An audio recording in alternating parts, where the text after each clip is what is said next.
안녕하세요, 여러분. 저는 올해 68살이 된 최은숙이라고 합니다. 초등학교 교사로 38년을 근무하고 2018년에 정년 퇴직했습니다. 평범하게 살아온 사람입니다. 남들처럼 결혼하고 딸 하나 낳고 월급 받아 생활비 대고 조금씩 모아서 노후 준비하며 살았죠. 특별할 것 없는 인생이었습니다. 그런데 8년 전 제 인생에 잊고 있던 사람이 다시 나타났습니다. 그 만남이 제 노년을 완전히 바꿔놓았습니다. 2018년 가을이었습니다. 퇴직하고 한 달쯤 지났을 때였죠. 갑자기 생긴 자유 시간이 낯설어서 이것저것 해보던 시기였습니다. 집 정리도 하고 오랜만에 드라마도 보고 동네 복지관에서 하는 탁구 교실도 다녔습니다. 그렇게 평온한 일상을 보내고 있었습니다. 어느 날부터 낯선 번호로 전화가 오기 시작했습니다. 요즘 보이스피싱이 워낙 많잖아요. 그래서 모르는 번호는 받지 않았습니다. 그런데 그 번호는 매일 같은 시간, 오전 10시쯤 전화를 걸어왔습니다. 3일째 되던 날, 궁금해서 받았습니다. 여보세요. 전화 너머는 한동안 조용했습니다. 장난 전화인가 싶어서 끊으려는데 떨리는 목소리가 들렸습니다. 은수가, 나야. 낯선 목소리였습니다. 누구세요? 제가 조금 날카롭게 물었습니다. 상대방은 잠시 망설이더니 말했습니다. 나, 민희야. 박민희. 순간 머릿속이 하얘졌습니다. 박민희. 고등학교 때 가장 친했던 친구. 그런데 졸업하고 나서는 거의 연락하지 못했던 사람. 계산해보니 15년은 좋게 넘었습니다. 마지막으로 통화한 게 언제였는지도 기억나지 않았습니다. 민희야? 정말 민희 맞아. 제 목소리는 반가움 반, 당황스러움 반이었습니다. 응, 나 맞아. 오랜만이다. 민희의 목소리는 제 기억 속 그 밝은 톤이 아니었습니다. 무언가 짓눌린 듯한 조심스러운 목소리였습니다. 그 순간 직감했습니다. 아, 이건 그냥 안부 전화가 아니구나. 15년 동안 연락 한 번 없던 사람이 갑자기 전화 한 데는 분명 이유가 있을 거라고요. 혹시 돈 문제일까? 그런 생각이 스쳤지만 입 밖으로 내지는 않았습니다. 은수가 시간 좀 낼 수 있을까? 얼굴 좀 보고 싶어서. 민희가 조심스럽게 물었습니다. 사실 저는 망설여졌습니다. 이런 경우 만나면 곤란한 상황이 생긴다는 걸 모르는 바 아니었으니까요. 하지만 거절할 수가 없었습니다. 한때 그렇게 가까웠던 사람을 어떻게 외면할 수 있겠습니까? 그래, 만나자. 어디서 볼까? 제가 물었습니다. 민희는 조용한 찻집 하나를 제안했습니다. 시내에서 좀 떨어진 곳이었습니다. 사람들이 많지 않은 곳을 일부러 고른 것 같았습니다. 약속 날이 되었습니다. 저는 약속 시간보다 30분 일찍 나갔습니다. 오랜만에 만나는 친구라 마음이 설렜지만 한편으로는 불안했습니다. 찻집에 도착해서 문을 열고 들어갔습니다. 그런데 이미 누군가 앉아 있었습니다. 창가 자리에 등을 보이고 앉아 있는 사람. 고개를 숙인 채 가만히 앉아 있었습니다. 민희였습니다. 30분 일찍 온 저보다 더 일찍 와 있었던 겁니다. 다가가서 이름을 불렀습니다. 민희야. 민희가 화들짝 놀라며 고개를 돌렸습니다.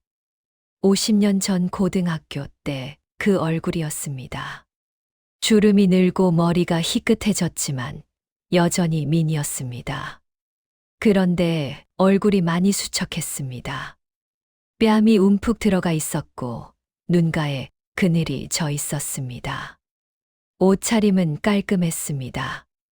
단정하게 차려입은 모습이 예전 그대로였습니다.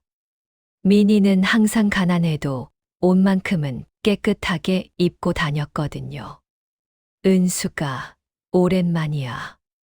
미니가 일어서며 어색하게 웃었습니다. 저도 미니 앞에 앉았습니다. 야, 너 되게 일찍 왔다. 나도 일찍 왔는데 너는 더 일찍 왔네.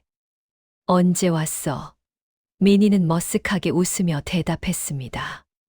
한 1시간쯤 전에. 그 말에 웃음이 나왔습니다. 미니는 예전에도 약속 시간을 칼같이 지키는 친구였습니다.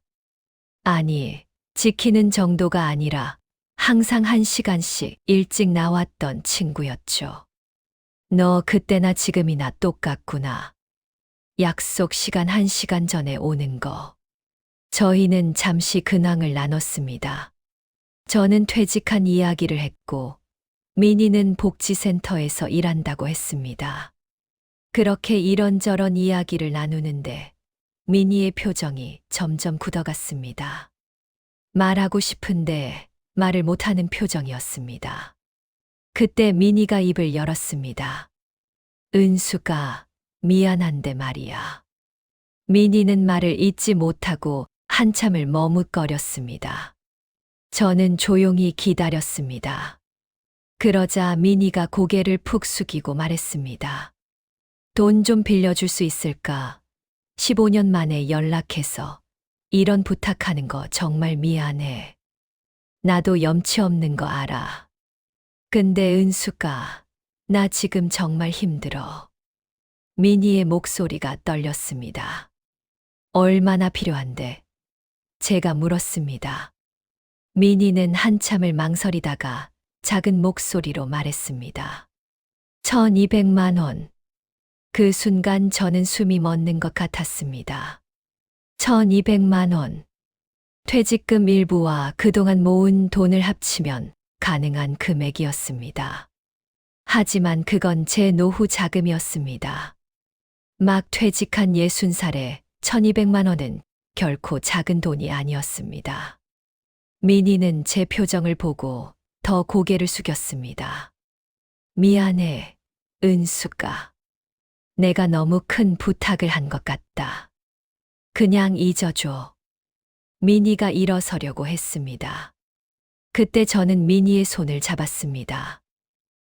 앉아. 이야기부터 들어보자. 무슨 일인데?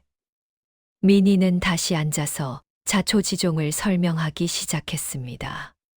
미니는 떨리는 목소리로 이야기를 시작했습니다. 은수가, 나 15년 동안 정말 열심히 살았어. 미용실에서 일하면서 돈 모았고, 언젠가는 내 사업을 해보고 싶었어. 그래서 3년 전부터 노인복지센터를 열 준비를 했어. 미니는 가방에서 서류 뭉치를 꺼냈습니다. 이게 내가 준비했던 사업 계획서야. 작은 규모지만 독거노인들을 위한 복지센터를 만들고 싶었어. 내가 간호사로 일했던 경험도 있고 요양보호사 자격증도 땄거든. 서류를 펼쳐보니 정말 꼼꼼하게 준비한 흔적이 보였습니다. 예산 계획, 인력 구성, 프로그램 내용까지 빼곡하게 적혀 있었습니다. 미니가 얼마나 오랫동안 이 일을 준비했는지 한눈에 알 수 있었습니다. 작년에 드디어 좋은 건물을 찾았어. 건물주가 괜찮은 사람 같았고 위치도 좋았어. 계약금으로 800만 원을 냈고 인테리어 비용으로 400만 원을 썼어. 그게 내가 15년 동안 모은 전부였어. 미니의 목소리가 점점 작아졌습니다. 그런데 계약서에 문제가 있었던 거야. 건물주가 이중계약을 한 거였어. 나한테 계약금 받고 다른 사람한테도 똑같이 받았대. 나중에 알고 보니 그 사람이 사기꾼이었어. 경찰에 신고했지만 이미 도망간 뒤였어. 민희는 통장 사본과 계약서를 보여줬습니다. 정말로 800만 원이 빠져나간 기록이 있었고 인테리어 업체 견적서와 영수증도 있었습니다. 거짓말이 아니었습니다. 계약금은 날아갔고 인테리어 한 곳도 원상복구하라고 해서 돈을 더 썼어. 결국 1200만 원이 한순간에 사라졌어. 은수가, 나 지금 빚도 있어. 인테리어 업체한테 빌린 돈 갚아야 하는데 이자가 계속 불어나고 있어. 저는 민희를 가만히 바라봤습니다. 민희는 눈물을 참으며 계속 말을 이었습니다. 나 이 나이에 다시 시작하고 싶어. 60살인데 아직 늦지 않았다고 생각해. 복지센터는 꼭 하고 싶은 일이야. 근데 미천이 없으니까 시작을 못 하겠어. 민희는 또 다른 서류를 꺼냈습니다. 이건 내 신용등급이랑 통장 내역이야. 보다시피 신용은 괜찮아. 지금까지 빚 한 번 안 지고 살았어. 이번 인테리어 업체 빚이 처음이야. 그것도 어쩔 수 없이 진 거고. 서류를 보니 정말 민희는 성실하게 살아온 사람이었습니다. 매달 꼬박꼬박 적금을 들었고 카드값도 제때 냈고 큰 씀씀이도 없었습니다. 단지 한 번의 실수로 모든 것을 잃은 것이었습니다. 은수가, 나 너밖에 없어. 아들한테 부탁할 수도 없어. 아들이 결혼 준비 중이거든. 남편은 수입이 일정하지 않아서 도움이 안 돼. 형제자매도 다들 형편이 어려워. 15년 동안 연락도 안 했던 내가 이런 부탁하는 거 정말 염치 없는 거 알아. 민희는 고개를 들어 제 눈을 똑바로 봤습니다. 근데 말이야, 내가 아는 사람 중에 날 믿어줄 사람은 너밖에 없을 것 같아서. 우리 고등학교 때 어떻게 지냈는지 너는 알잖아. 나 한 번도 거짓말한 적 없어. 약속도 꼭 지켰고. 저는 말없이 커피를 한 모금 마셨습니다.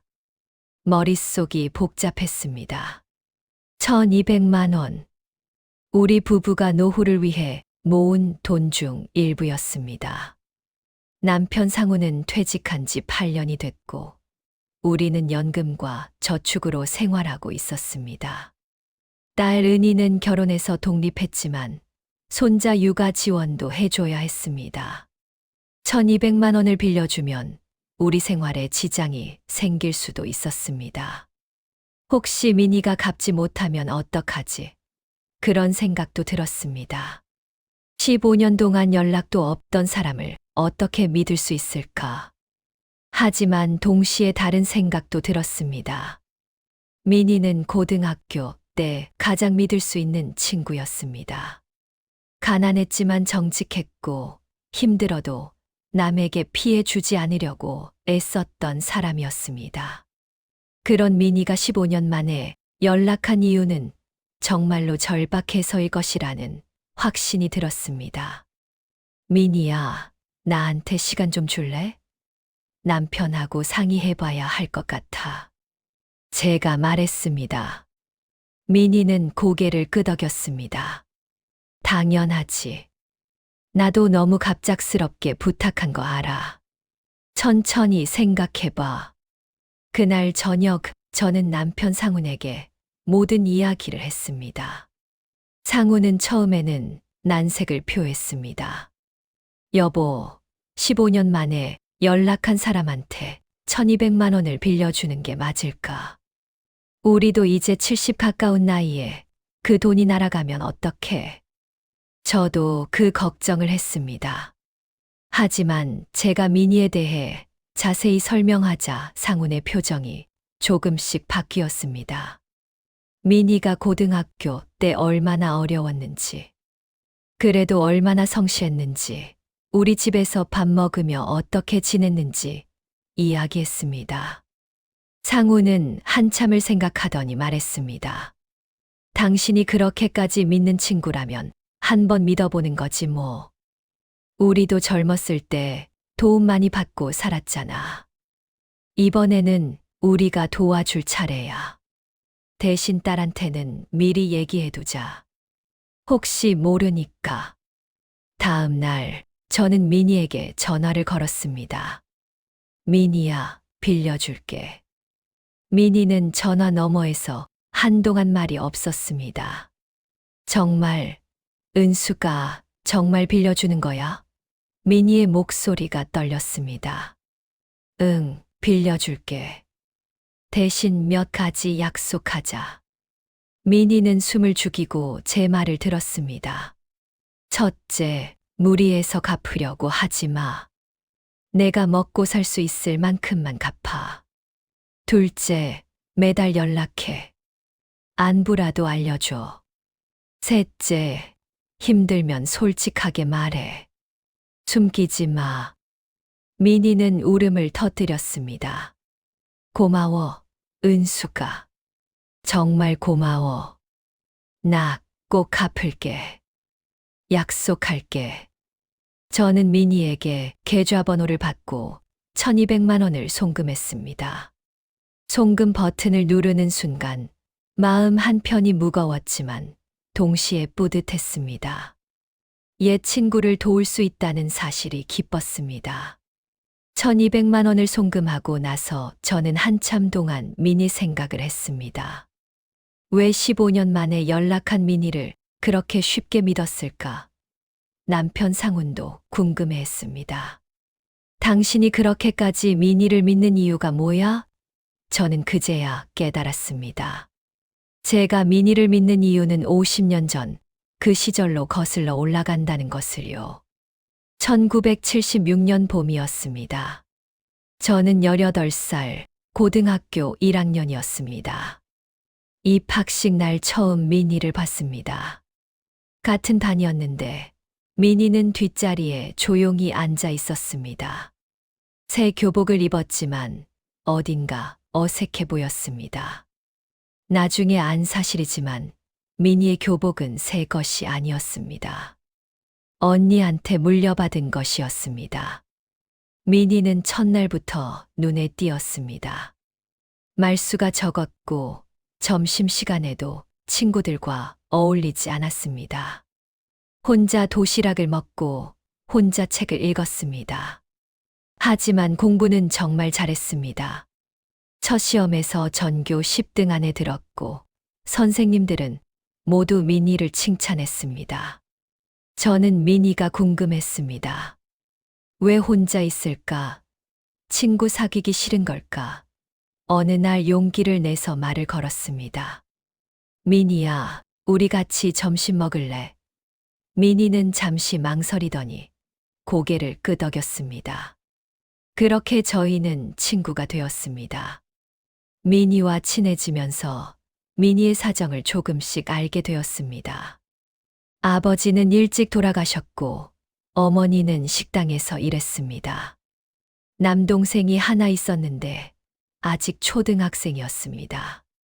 집안 형편이 어려워서 미니는 방과 후에 아르바이트를 했습니다. 그런데 이상한 점이 있었습니다.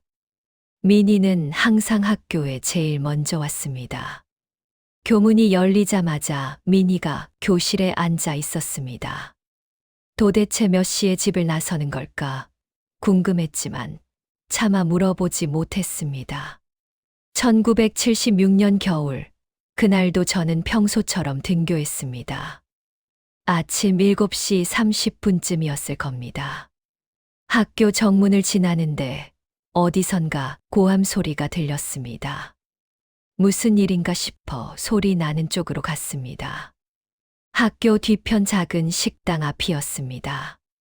식당 주인으로 보이는 아저씨가 누군가에게 소리를 지르고 있었습니다. 접시를 깨뜨려 놓고 어떻게 할 거야? 급여에서 까야겠어. 그 앞에 고개를 숙이고 서 있는 사람이 있었습니다. 가까이 가보니 미니였습니다. 머리에 수건을 두르고 앞치마를 입은 채였습니다. 손에는 설거지용 수세미가 들려 있었습니다. 민희는 계속 죄송하다고 말하고 있었습니다. 식당 주인은 그래도 화를 풀지 않았습니다. 저는 얼어붙었습니다. 민희가 새벽에 식당 일을 하고 있었다니. 그래서 매일 학교에 제일 먼저 왔던 거였구나. 민희가 고개를 들었고 저와 눈이 마주쳤습니다. 민희의 얼굴이 하얗게 질렸습니다. 저는 무작정 집으로 달려갔습니다. 아버지를 깨웠습니다. 아빠, 우리 반 친구가 식당에서 혼나고 있어요. 제발 도와주세요. 아버지는 상황도 제대로 묻지 않고 저를 따라 나섰습니다. 식당에 도착했을 때도 식당 주인은 여전히 민희를 다그치고 있었습니다. 아버지가 앞으로 나서며 말씀하셨습니다. 무슨 일이십니까? 식당 주인은 아버지를 보고 당황한 듯 했습니다. 아버지는 차분하게 물으셨습니다. 이 아이가 무슨 잘못을 했습니까? 식당 주인은 더듬거리며 대답했습니다. 접시를 깨뜨렸습니다. 아버지는 접시값을 물으셨습니다. 얼마나 되는데요? 2,000원입니다. 아버지는 지갑에서 돈을 꺼내 주셨습니다. 제가 대신 물어드리겠습니다. 이 아이 급여에서는 빼지 마세요. 그리고 민희에게 말씀하셨습니다. 학생, 이제 학교 가야지. 늦겠다. 민희는 눈물을 글썽이며 고개를 숙였습니다. 감사합니다. 아버지는 식당 주인에게도 한마디 하셨습니다. 학생들은 아직 서툴 수 있습니다. 너그럽게 봐주시면 감사하겠습니다. 학교 가는 길에 아버지가 민희에게 물으셨습니다. 몇 시부터 일하니? 새벽 5시요. 학교는 몇 시에 시작하는데? 8시 30분이요. 그럼 일 끝나고 집에 갔다가 학교 오니? 아니요. 식당에서 바로 학교로 와요. 아버지는 한숨을 쉬셨습니다. 그리고 민희에게 말씀하셨습니다. 학생, 이름이 뭐니? 박민희요. 민희야, 너는 잘못한 게 하나도 없어. 일하면서 실수할 수 있는 거야. 절대 고개 숙이지 마. 너는 당당해야 할 사람이야. 그날 저녁 저는 어머니께 민희 이야기를 했습니다. 어머니는 민희가 안쓰러웠는지 제게 말씀하셨습니다. 내일부터 민희를 우리 집으로 데려와. 아침 먹이고 학교 보내자. 민희 어머니한테도 내가 연락해 볼게. 그 다음 날부터 민희는 설거지를 끝내고 우리 집으로 왔습니다. 어머니가 차려준 아침밥을 먹고 저와 함께 학교에 갔습니다. 처음에 민희는 부담스러워했습니다. 괜찮아요, 아줌마. 제가 알아서 먹고 다녀요. 하지만 어머니는 단호하셨습니다. 민희야, 어른 말 들어야지. 우리 은숙이도 혼자 먹으면 밥맛이 없대. 같이 먹어줘. 민희는 우리 가족의 일부가 되었습니다. 아침마다 우리 집에 와서 밥을 먹었고 저와 함께 등교했습니다. 어머니는 민희에게 반찬도 싸주시고 제가 입던 옷도 주셨습니다. 민희는 항상 고맙다고 말했습니다.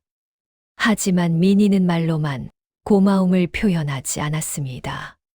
제가 수학 문제를 못 풀면 민희가 새벽까지 가르쳐 줬습니다. 아버지가 감기에 걸렸을 때 민희가 약국에서 약을 사다 드렸습니다. 어머니가 허리를 삐끗하셨을 때 민희가 파스를 사다 드리고 안마를 해드렸습니다. 민희는 받은 것보다 더 많이 돌려주려고 애썼습니다. 그렇게 고등학교 3년을 함께 보냈습니다. 민희는 졸업할 때까지 전교 10등 안에 들었습니다. 대학에 갈 실력이 충분했습니다. 하지만 민희는 대학에 가지 않았습니다. 미용학원에 등록했습니다. 제가 물었습니다. 미니야, 왜 대학 안 가? 미니는 담담하게 대답했습니다. 집안 형편이 안 돼. 빨리 돈 벌어야 해. 그때 저는 아무 말도 할 수 없었습니다. 제 집안은 넉넉했지만 미니 집안은 달랐습니다. 미니에게는 선택의 여지가 없었습니다. 그렇게 저희는 다른 길을 걷기 시작했습니다. 하지만 저는 50년이 지난 지금도 기억합니다. 가난했지만 정직했고 힘들었지만 당당했던 미니를요. 1979년 고등학교를 졸업하고 나서 저와 미니는 다른 삶을 살기 시작했습니다. 저는 교대에 진학했고 미니는 미용학원을 다녔습니다. 처음 몇 년은 가끔 만났습니다. 한 달에 한 번쯤 시간을 내서 차를 마시거나 밥을 먹었습니다. 1982년 저는 24살에 초등학교 교사로 임용되었습니다. 첫 월급을 받았을 때 기뻤습니다. 미니도 축하해 줬습니다. 은수가 축하해. 너는 정말 선생님이 잘 어울려. 그때 미니는 동네 미용실에서 일하고 있었습니다. 월급은 많지 않았지만 손님들이 미니를 좋아했습니다. 손재주가 좋고 말을 잘 들어줬거든요. 1986년 저는 28살에 결혼했습니다. 남편 상우는 중소기업에서 격리 일을 하는 성실한 사람이었습니다. 미니도 결혼식에 왔습니다. 축의금 봉투를 건네며 말했습니다. 은수가 행복하게 살아. 미니의 눈에는 축하와 부러움이 섞여 있었습니다. 같은 해에 저는 딸 은희를 낳았습니다. 육아 때문에 바빴고 미니와 만나는 횟수가 줄어들었습니다. 하지만 가끔 전화로 안부는 주고받았습니다. 미니는 여전히 미용실에서 일하고 있었고 어머니 병원비를 대고 동생 대학 등록금을 보태고 있었습니다. 1988년 미니가 30살에 결혼했습니다. 상대는 작은 회사에 다니는 평범한 남자였습니다. 저도 결혼식에 참석했습니다. 미니는 순백의 웨딩드레스를 입고 행복해 보였습니다. 결혼식 끝나고 미니가 제게 속삭였습니다. 은수가 나도 이제 행복해질 수 있을 것 같아. 하지만 미니의 결혼 생활은 순탄치 않았습니다. 시어머니가 까다로웠습니다. 며느리에게 이것저것 간섭했고 미니가 미용실 일을 계속하는 것도 못마땅해 했습니다. 미니는 그래도 참았습니다. 시댁이 경제적으로 넉넉하지 않았기 때문에 미니가 일을 해야 했거든요. 1988년 말 미니는 아들 민수를 낳았습니다. 아이를 낳고도 미니는 한 달 만에 미용실로 복귀했습니다. 시어머니가 돌봐주긴 했지만 미니에게는 쉴 틈이 없었습니다. 낮에는 미용실에서 일하고 밤에는 집안일과 육아를 했습니다. 1990년대에 들어서면서 저희의 연락은 더욱 뜸해졌습니다.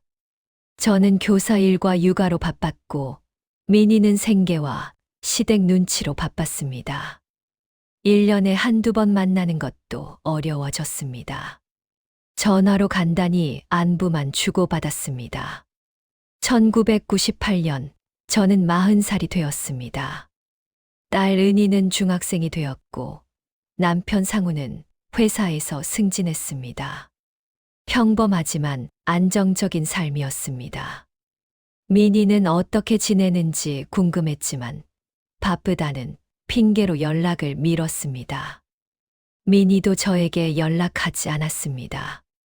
나중에 안 사실이지만 미니는 의도적으로 연락을 끊었습니다. 제가 안정적인 삶을 사는 동안 미니는 힘든 시간을 보내고 있었습니다. 시어머니의 갑질은 더 심해졌고 남편은 사업을 시작했다가 실패했습니다. 미니가 미용실에서 번 돈으로 빚을 갚아야 했습니다. 민희는 제게 이런 얘기를 하고 싶지 않았다고 합니다.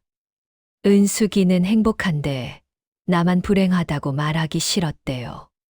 비참한 모습을 보여주기 싫어서 연락을 끊었다고 했습니다. 저는 그 얘기를 듣고 가슴이 아팠습니다. 제가 먼저 연락했어야 했는데 바쁘다는 핑계로 미뤘던 제 자신이 부끄러웠습니다. 2003년 저는 45살이 되었습니다. 그 해가 민희와 마지막으로 통화한 해였습니다. 설날에 민희에게 전화했습니다. 민희야, 새해 복 많이 받아. 민희도 밝게 대답했습니다. 은수가, 너도 새해 복 많이 받아. 잘 지내지? 응, 나는 잘 지내. 너도 잘 지내고. 그게 마지막이었습니다. 그 후로 저희는 15년 동안 연락하지 않았습니다. 저는 민희를 잊고 살았습니다. 아니, 잊으려고 노력했습니다. 가끔 민희 생각이 나면 바쁘다는 핑계로 연락을 미뤘습니다. 시간이 지나면서 민희는 제 기억 속에서 점점 희미해져 갔습니다. 2010년 저는 52살이 되었습니다. 딸 은희가 결혼했고 저는 할머니가 되었습니다. 손녀를 안고 있으면 행복했습니다. 민희도 손자를 봤을까? 그런 생각이 들었지만 연락하지는 않았습니다. 이미 너무 오랜 시간이 흘렀고 어떻게 연락해야 할지 몰랐습니다. 2018년 저는 60살에 정년 퇴직했습니다. 38년간 몸담았던 학교를 떠나는 날, 많은 생각이 들었습니다. 퇴직금을 받아 통장에 넣고 남편과 앞으로의 노후 계획을 세웠습니다. 연금과 저축으로 생활하고 손녀 육아를 도우며 조용히 살 생각이었습니다. 그때 민희에게서 전화가 왔습니다. 15년 만이었습니다. 처음에는 누군지 몰랐습니다. 목소리도 많이 변했고 이름을 들어도 한참 생각해야 했습니다. 하지만 만나고 나서 알았습니다. 민희는 여전히 그때의 민희였다는 것을요. 가난했지만 정직했고 힘들었지만 당당했던 민희. 50년 전 새벽 식당에서 고개 숙이고 있던 18살 소녀. 그 소녀가 이제 60살이 되어 다시 제 앞에 나타났습니다. 15년이라는 세월이 저희를 갈라놓았지만 50년 전의 기억이 저희를 다시 이어주었습니다. 저는 1200만 원을 송금하면서 생각했습니다. 이 돈이 민희에게 50년 전 제 아버지가 주셨던 2000원과 같은 의미가 되기를 바랐습니다. 민희가 다시 일어설 수 있는 작은 디딤돌이 되기를 바랐습니다. 1200만 원을 송금한 날은 2018년 10월 25일이었습니다. 민희에게 전화했습니다. 민희야, 방금 보냈어. 확인해봐. 민희는 한참 동안 말이 없다가 떨리는 목소리로 말했습니다. 은수가 입금 확인했어. 정말 고마워. 나 꼭 갚을게. 약속할게. 다음 달인 11월 25일 통장에 20만 원이 입금되었습니다. 예상보다 빨랐습니다. 한 달 만에 벌써 갚기 시작했다니 놀라워서 민희에게 전화하려다가 참았습니다. 연락하면 재촉하는 것 같아서요. 대신 민희가 건강하기를 속으로 빌었습니다. 그날 저녁 이메일이 한 통 왔습니다. 민희였습니다. 요즘 젊은 사람들은 메신저를 쓰지만 민희와 저는 이메일 세대였습니다. 민희는 이메일에 정성스럽게 근황을 적어 보냈습니다. 은수가 오늘 첫 번째 상환금을 보냈어. 20만 원이 적은 돈이지만 이게 내가 지금 보낼 수 있는 최선이야. 나는 지금 다른 복지센터에서 일하고 있어. 월급은 많지 않지만 경험을 쌓고 있어. 언젠가 내 복지센터를 다시 열 수 있도록 준비 중이야. 고마워, 은수가. 다음 달에도 꼭 보낼게. 이메일 끝에는 항상 추신이 붙어 있었습니다.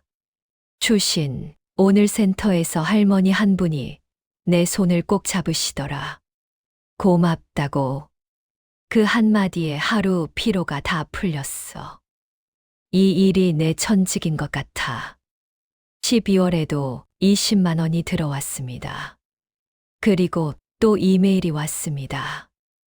은수가 이번 달도 보냈어. 내년에는 조금 더 보낼 수 있을 것 같아.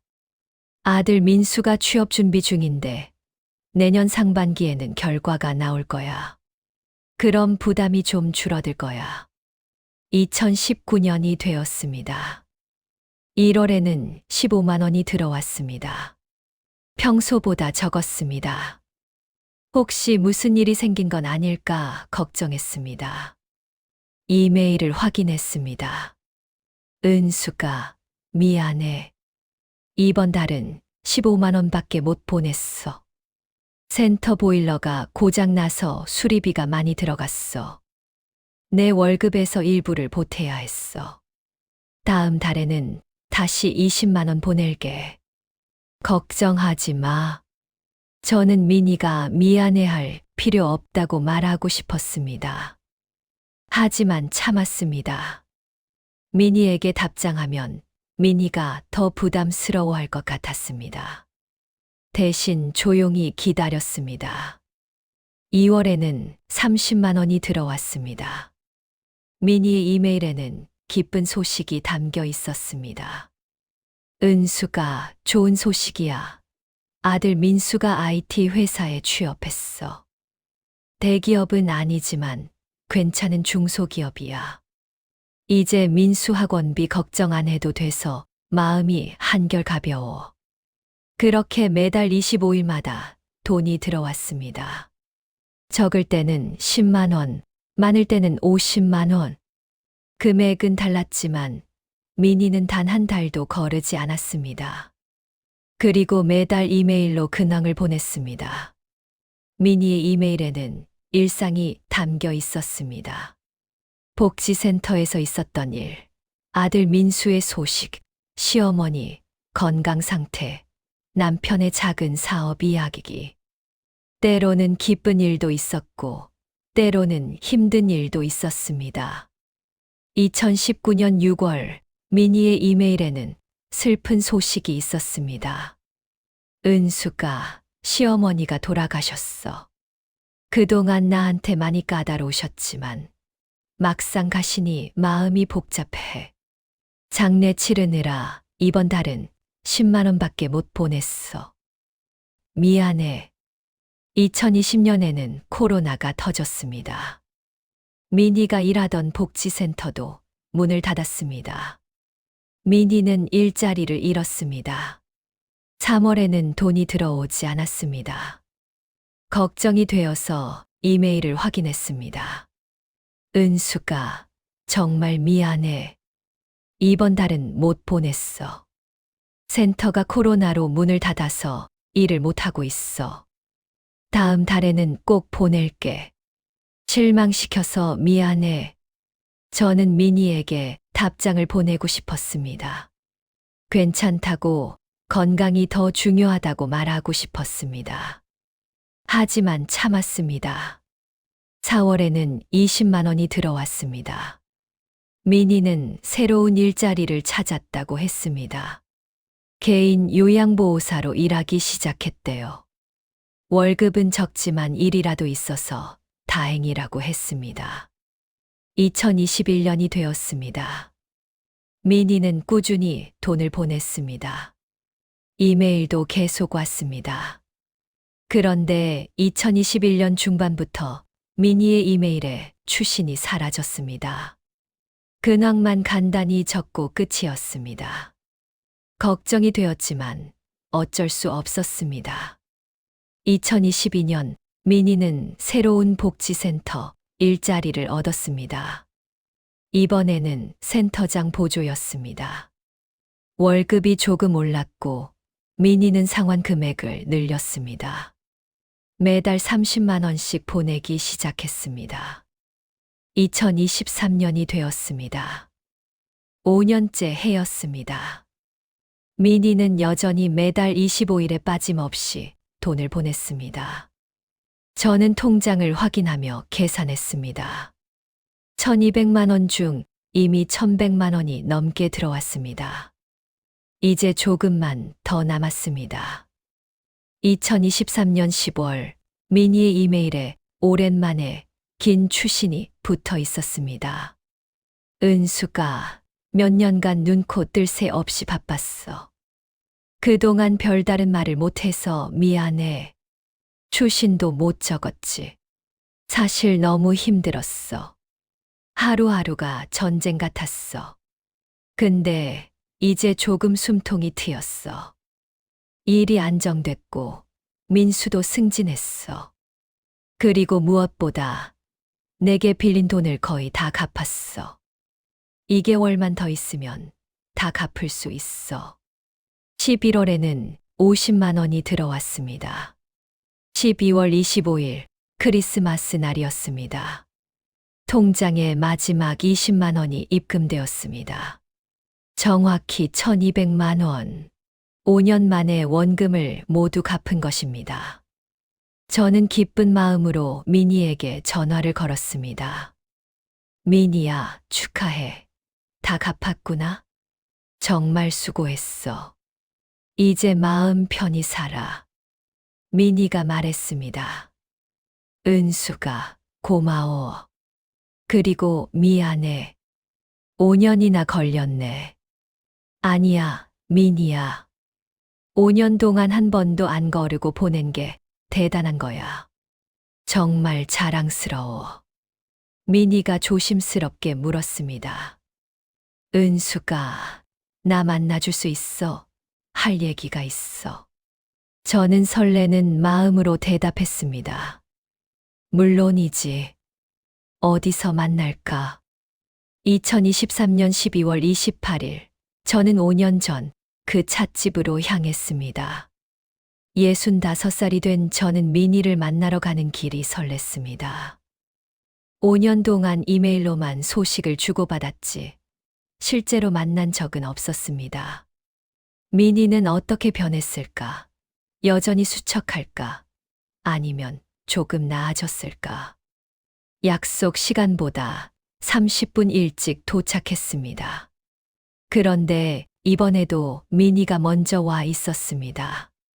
창가 자리에 앉아 밖을 바라보고 있었습니다. 5년 전과 같은 자리였습니다. 하지만 미니의 모습은 많이 달라져 있었습니다. 미니야, 제가 손을 흔들며 다가갔습니다. 미니가 일어서며 반갑게 웃었습니다. 은수가, 오랜만이야. 미니의 얼굴에는 혈색이 돌았습니다. 5년 전 그 움푹 들어간 뺨은 사라지고 눈가의 그늘도 없어졌습니다. 깔끔한 옷차림은 여전했지만 표정이 밝아졌습니다. 야, 미니야. 얼굴에 살 좀 붙었다. 많이 좋아 보인다. 미니가 웃으며 대답했습니다. 응, 요즘 좀 안정됐어. 덕분이야, 은수가. 저희는 자리에 앉아 차를 주문했습니다. 한동안 근황을 나눴습니다. 미니는 지금 작은 복지센터에서 센터장 보조로 일하고 있었습니다. 월급은 많지 않지만 일이 보람있다고 했습니다. 아들 민수는 IT 회사에서 대리로 승진했고 결혼 준비를 하고 있었습니다. 남편은 작은 사업을 접고 택배 일을 시작했는데 수입이 꽤 괜찮다고 했습니다. 모든 게 안정되고 있었습니다. 그렇게 이야기를 나누다가 미니가 가방을 열었습니다. 은수가 이거 받아줄래? 미니가 하얀 봉투를 건넸습니다. 봉투가 두툼했습니다. 이게 뭐야? 제가 물었습니다. 열어봐. 미니가 말했습니다. 봉투를 열자 돈이 들어 있었습니다. 10,000원짜리 지폐가 빼곡하게 쌓여 있었습니다. 얼른 세어보니 500만 원이었습니다. 순간 머릿속이 하얘졌습니다. 민희야, 이게 대체 무슨 짓이야? 제가 당황해서 소리쳤습니다. 주변 사람들이 쳐다봤습니다. 저는 목소리를 낮췄습니다. 민희야, 1,200만 원 다 받았잖아. 이건 뭐야? 이자는 무슨 이자야? 나 사채업자 아니야. 민희는 침착하게 말했습니다. 은수가, 이건 이자가 아니야. 들어봐. 민희가 설명하기 시작했습니다. 은수가 2018년에 내가 나한테 1,200만 원을 빌려줬잖아. 그 돈이 있었으면 너는 뭘 했을까? 적금에 넣었을 수도 있고, 펀드에 투자했을 수도 있고, 딸 은희한테 보탰을 수도 있어. 어쨌든 그 돈으로 뭔가를 할 수 있었을 거야. 근데 너는 그 돈을 나한테 줬어. 나는 그 돈으로 5년 동안 기회를 샀어. 빚을 갚고 일을 배우고 다시 시작할 준비를 할 수 있었어. 그 기회의 값이 500만 원이야. 이건 내가 나한테 준 시간의 대가야. 아니야, 민희야. 이건 너무 커. 너도 이제 막 안정된 거잖아. 이 돈 너한테 더 필요해. 저는 봉투를 다시 민희에게 밀었습니다. 하지만 민희는 받지 않았습니다. 은수가, 이거 안 주면 내가 평생 마음이 불편해. 5년 동안 얼마나 힘들었는지 알아? 매달 25일이 되면 심장이 쫄깃쫄깃했어. 돈을 보낼 수 있을까? 이번 달은 얼마나 보낼 수 있을까? 그 부담감이 얼마나 컸는지 몰라. 근데 말이야, 그 부담감이 나를 살게 했어. 은숙이가 기다리고 있다는 생각. 은숙이를 실망시키면 안 된다는 생각. 그게 나를 포기하지 않게 만들었어. 민희의 목소리가 떨렸습니다. 특히 힘들었던 건 2020년이야. 코로나로 일자리를 잃었을 때. 그때 정말 무너질 뻔했어. 근데 은숙이 생각을 하니까 일어날 수 있었어. 은숙이는 나를 믿어줬는데 내가 여기서 무너지면 안 된다고 생각했어. 민희는 계속 말을 이었습니다. 은숙아, 너는 5년 동안 단 한 번도 연락 안 했잖아. 독촉도 안 하고 언제 갚냐고 묻지도 않고 그냥 조용히 기다려줬어. 그게 얼마나 큰 믿음인지 알아. 그 믿음이 나한테는 엄청난 힘이었어. 저는 민희를 가만히 바라봤습니다. 민희의 눈에는 눈물이 글썽였습니다. 그래도 이건 너무 커. 500만 원이야. 저는 다시 한번 거절했습니다. 하지만 민희는 고개를 저었습니다.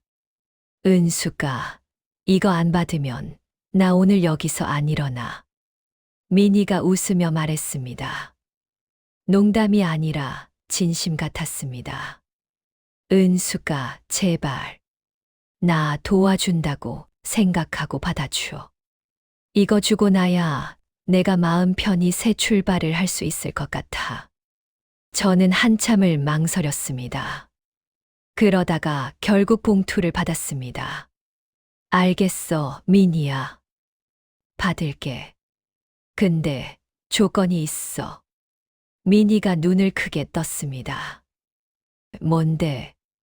앞으로 우리 자주 만나자. 5년 동안 이메일로만 소식 주고받았잖아. 이제는 한 달에 한 번씩이라도 만나서 밥 먹자. 그게 조건이야.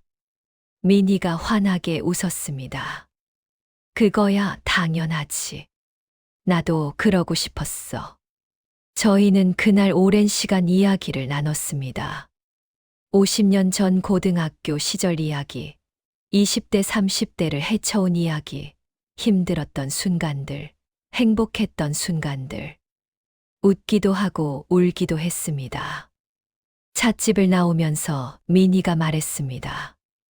은수가, 너 덕분에 내가 다시 일어설 수 있었어. 정말 고마워. 저도 미니에게 말했습니다.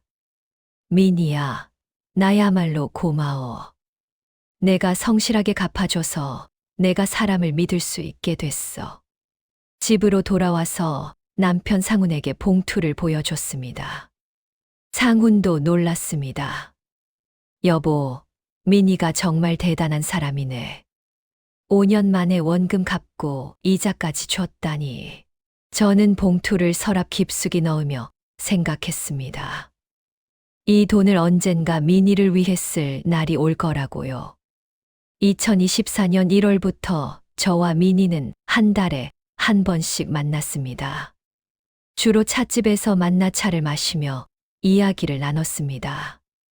때로는 근처 식당에서 밥을 먹기도 했습니다.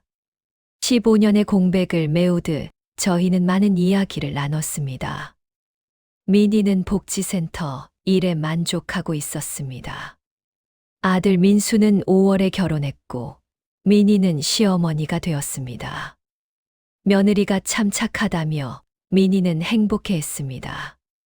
나는 시어머니한테 고생했으니까 며느리한테는 좋은 시어머니가 되고 싶어. 미니의 다짐이었습니다. 저도 손녀를 돌보며 평온한 나날을 보냈습니다. 남편 상우는 건강했고 딸 은희도 잘 지냈습니다. 노후가 이렇게 평화로울 수 있다니 감사한 일이었습니다. 미니와의 우정도 다시 돈독해졌습니다. 50년 전 그때처럼요. 2024년 7월 어느 날이었습니다. 새벽 5시쯤 갑자기 이상한 소리에 잠이 깼습니다. 옆에서 남편 상훈이 이상한 소리를 내고 있었습니다. 여보, 여보, 상훈을 흔들었지만 반응이 없었습니다.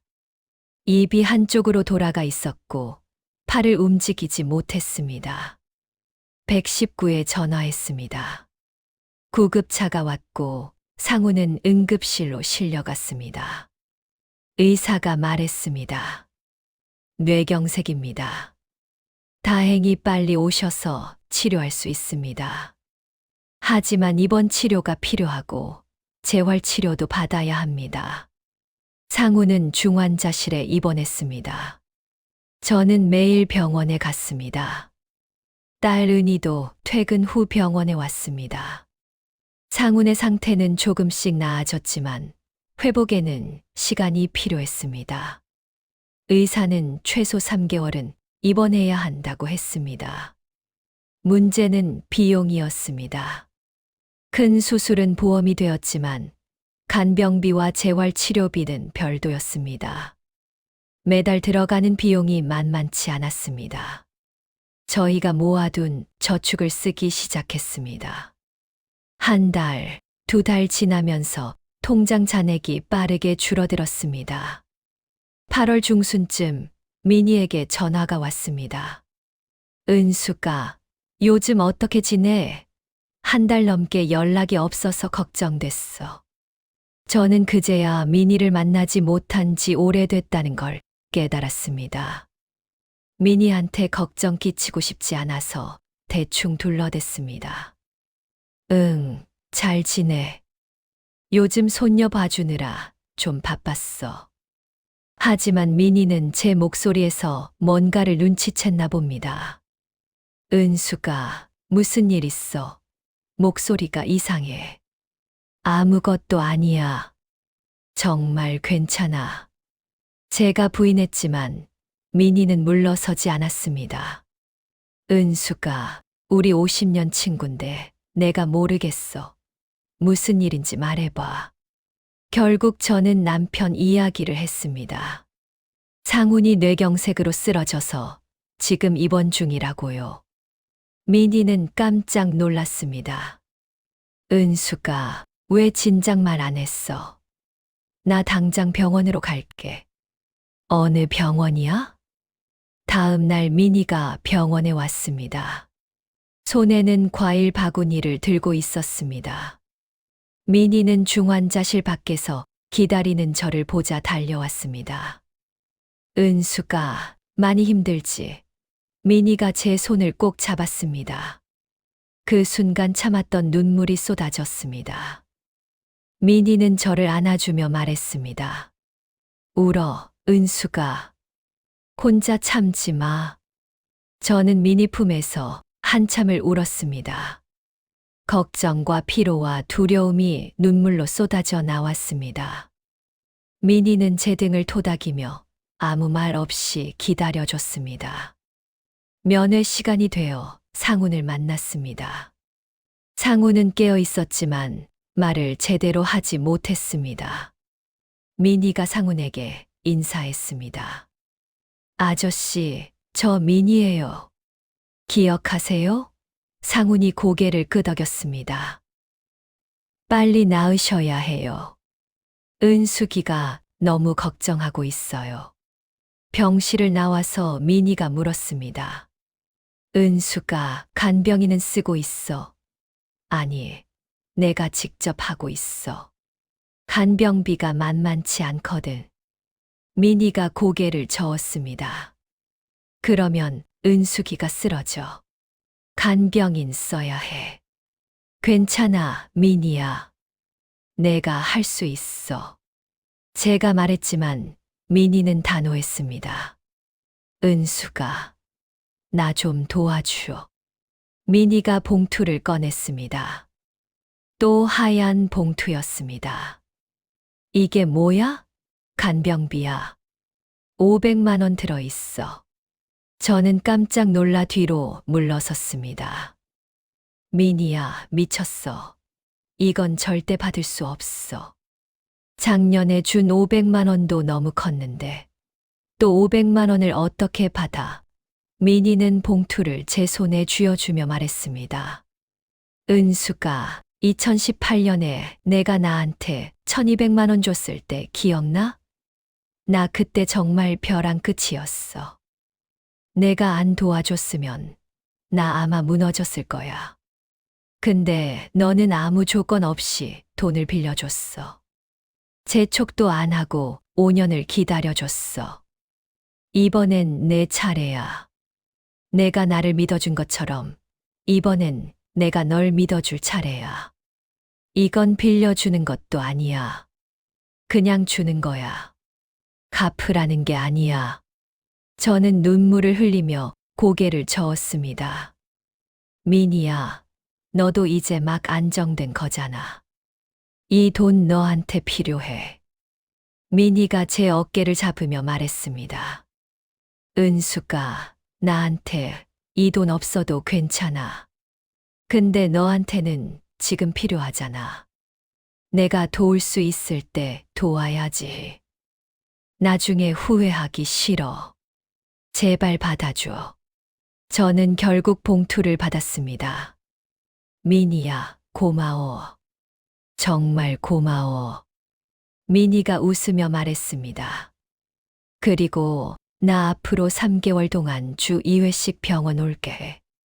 간병 도와줄게. 저는 민희를 꼭 안았습니다. 민희는 약속대로 일주일에 2번씩 병원에 왔습니다. 상훈의 머리를 깎아주고 몸을 닦아주고 말벗이 되어줬습니다. 복지센터에서 일한 경험이 있어서 간병을 잘했습니다. 상훈도 민희를 좋아했습니다. 3개월 후인 11월, 상훈은 퇴원했습니다. 많이 회복되어 일상생활이 가능했습니다. 말도 조금씩 돌아왔습니다. 퇴원하는 날 상훈이 민희에게 말했습니다. 민희야, 고마워. 덕분에 잘 견뎠어. 민희가 웃으며 대답했습니다. 아저씨, 당연한 거예요. 저희는 가족이잖아요. 2024년 겨울, 남편 상훈은 거의 회복했습니다. 재활치료를 꾸준히 받아서 걷기도 하고 말도 할 수 있게 되었습니다. 물론 예전처럼 완벽하지는 않았지만 일상생활에는 지장이 없었습니다. 저는 매일 아침 감사했습니다. 남편이 살아있다는 것, 미니 같은 친구가 있다는 것에요. 2025년 설날, 저희 집에 미니 가족을 초대했습니다. 미니와 남편, 아들 민수 부부가 왔습니다. 민수 아내는 임신 중이었습니다. 미니는 곧 할머니가 될 예정이었습니다. 저희 딸 은희 가족도 왔습니다. 손녀는 이제 초등학생이 되었습니다. 식탁에 둘러앉아 명절 음식을 먹으며 이야기를 나눴습니다. 미니가 말했습니다. 은수가 우리 이렇게 가족처럼 모이게 될 줄 누가 알았겠어. 50년 전 고등학교 때는 상상도 못했지.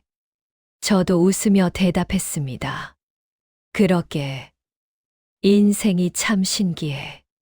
상훈이 미니에게 말했습니다.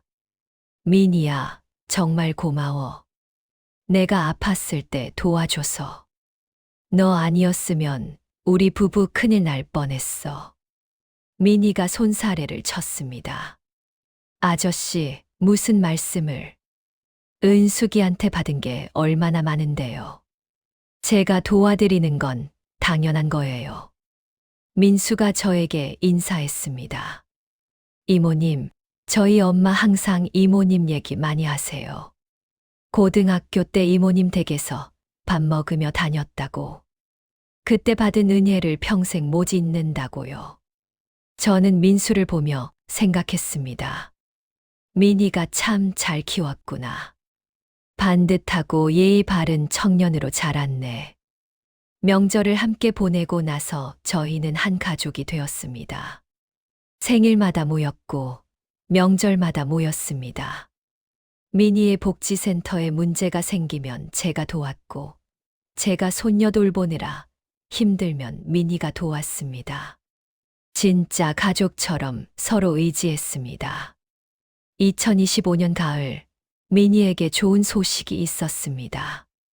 복지센터 센터장이 은퇴하면서 미니에게 센터를 맡겼습니다. 미니는 67살에 센터장이 되었습니다. 오랫동안 꿈꿔왔던 일이었습니다. 저는 미니보다 더 기뻐했습니다. 미니야, 축하해. 드디어 내 꿈을 이뤘구나. 미니가 환하게 웃으며 말했습니다. 은수가 다 너 덕분이야. 2018년에 내가 1200만 원 안 빌려줬으면 나 지금 여기 없어. 아니야, 미니야.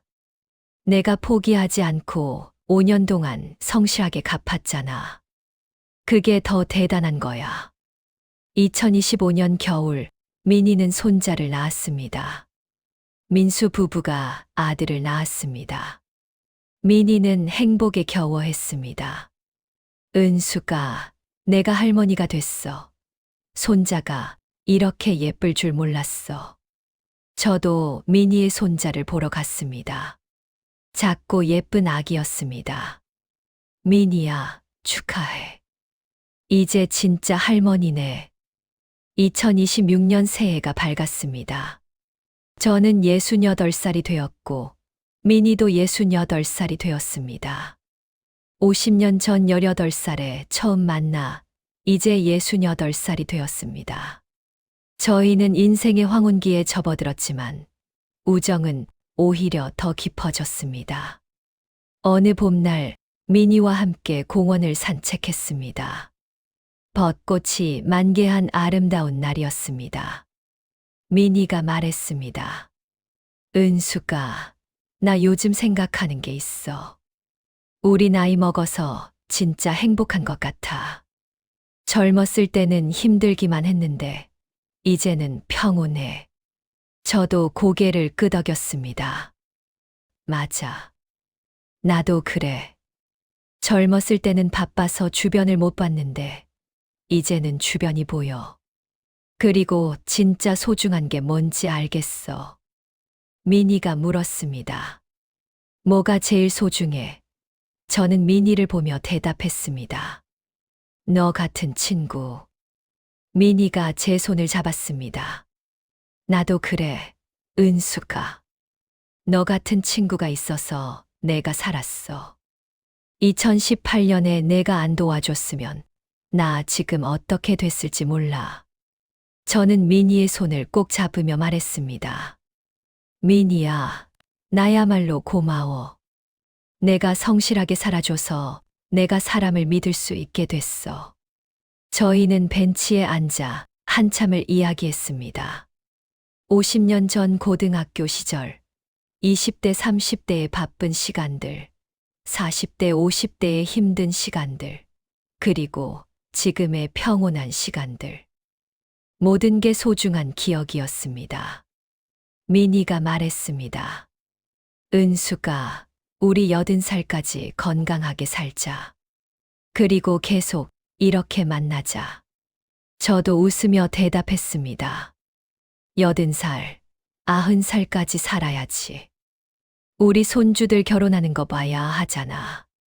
집으로 돌아와서 저는 일기를 썼습니다. 요즘 젊은 사람들은 일기를 안 쓴다지만 저는 평생 일기를 써왔습니다. 그날 일기에는 이렇게 적었습니다. 2026년 4월 10일. 오늘 미니와 공원을 산책했다. 벚꽃이 참 아름다웠다. 68살이 되어서야 깨달았다. 진짜 가족은 피가 아니라 시간이 만드는 것이라는 걸.